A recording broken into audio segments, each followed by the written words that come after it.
Welcome to the Kiddos Box. అనగనగా ఒక ఊరు. ఆ ఊరి పేరు జంతుపురం. అక్కడన్నీ జంతువులే నివసించేవి. ఆ ఊరిలోనే రింకు టింకు అనే 2 పిల్లులు ఉన్నాయి. అవి 2 మంచి స్నేహితులు. అవి ఒకరోజు సరదాగా నడుచుకుంటూ వెడుతున్నాయి. దారిలో వాటికొక రొట్టె కనిపించింది. వెంటనే 2 పరిగెత్తుకుంటూ వెళ్ళాయి.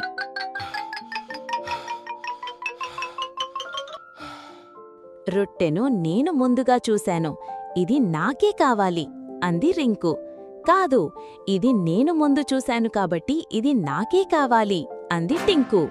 ఇలా ఆ రొట్టె నాదంటే నాదని 2 పోట్లాట మొదలుపెట్టాయి. పిల్లుల పోట్లాటను చెట్టుమీద ఉన్న అంజి గమనించింది. కిందకు దిగి వచ్చింది. మీ తగవు నేను తీర్చుతాను అని అంది. అంజి ఒక త్రాసు తెచ్చింది. రొట్టెను 2 ముక్కలుగా చేసింది.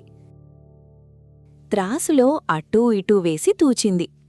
ఇటువైపు కొంచెం ఎక్కువగా ఉంది. కాదు కాదు, అటువైపు కొంచెం ఎక్కువగా ఉంది అంటూ రొట్టెను కొంచెం కొంచెం తింటోంది. ఇలా చేస్తూ మొత్తం రొట్టెను తినేసింది.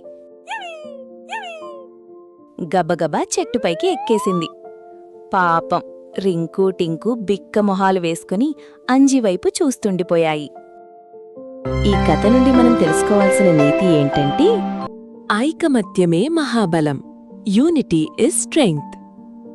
మనం ఒకరితో ఒకరు పోట్లాడుకోకుండా కలిసి ఉంటేనే ఏ సమస్యనైనా పరిష్కరించుకోవచ్చు.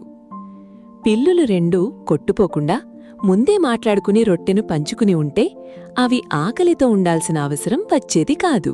ఈ కథ మీకు నచ్చిందా? అయితే మరిన్ని మంచి కథల కోసం మా కిడోస్ బాక్స్ ఛానల్ను సబ్స్క్రైబ్ చేసుకోండి. మరొక మంచి కథతో నెక్స్ట్ వీడియోలో కలుద్దాం.